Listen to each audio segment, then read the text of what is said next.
Hello friends, मी doctor Pritam Sulakhe from Nucleus IVF Pune.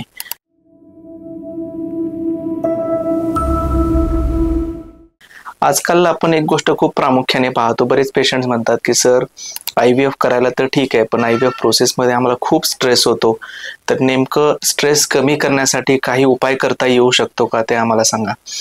आता मी हे कम्प्लिटली ॲग्री करतो की मला हे सांगायला खूप सोपं आहे की तुम्ही टेन्शन घेऊ नका, तुम्ही स्ट्रेस घेऊ नका, पण ॲज अ पेशंट ते ॲक्सेप्ट करणं आणि पुढे जाणं खूप डिफिकल्ट जातं पेशंटला। तर या संदर्भात मी काही टिप्स देऊ शकतो तुम्हाला, जे तुम्ही प्रयत्न करा फॉलो करण्यासाठी।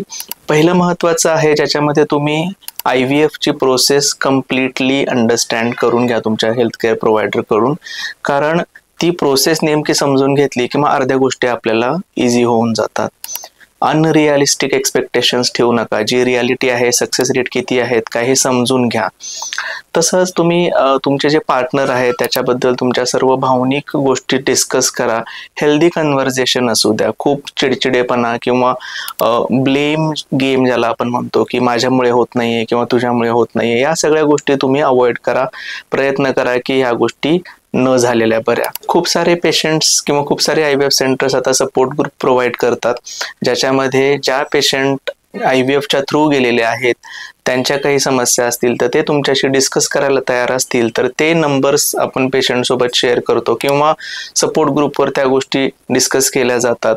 तर असे सपोर्ट ग्रुप तुम्ही जॉईन करू शकता, हे खूप हेल्पफुल राहतं आपला स्ट्रेस कमी करण्यासाठी। याच्या व्यतिरिक्त काही एक्सरसाइजेस आपण ज्यांना म्हणतो, ब्रीदिंग एक्सरसाइजेस आहे, मेडिटेशन आहे, योगाज आहेत, या सगळ्या गोष्टी तुम्ही रेग्युलरली करत राहा।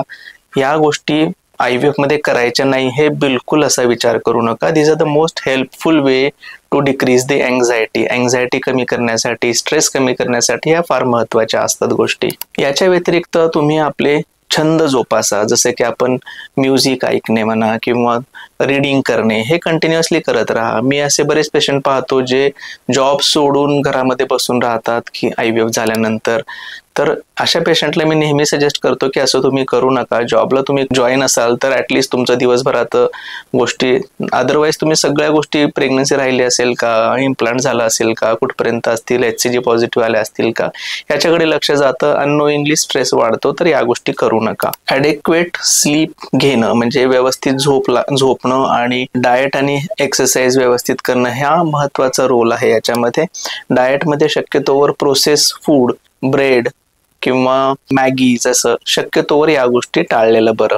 ॲक्युपंक्चर, रेकी, साऊंड थेरपीज, या गोष्टीही नॉन ॲलोपॅथी टाईपच्या गोष्टी ज्या आहेत त्याही आपल्याला स्ट्रेस रिलीव्ह करण्यासाठी महत्त्वाच्या ठरू शकतात। छोट्या छोट्या गोष्टी सेलिब्रेट करण्यासाठी थोडंसं स्वतःला एनकरेज करा, किंवा आज माझं पिकअप व्यवस्थित झालं, काही प्रॉब्लेम नाही झाला, माझं ट्रान्सफर छान झालं, काही स्ट्रेस नाही आला, तर ह्या गोष्टीतूनही आपल्याला महत्त्वाचं आउटपुट मिळू शकतं। आणि सर्वात महत्त्वाचं, it is absolutely okay not to be okay.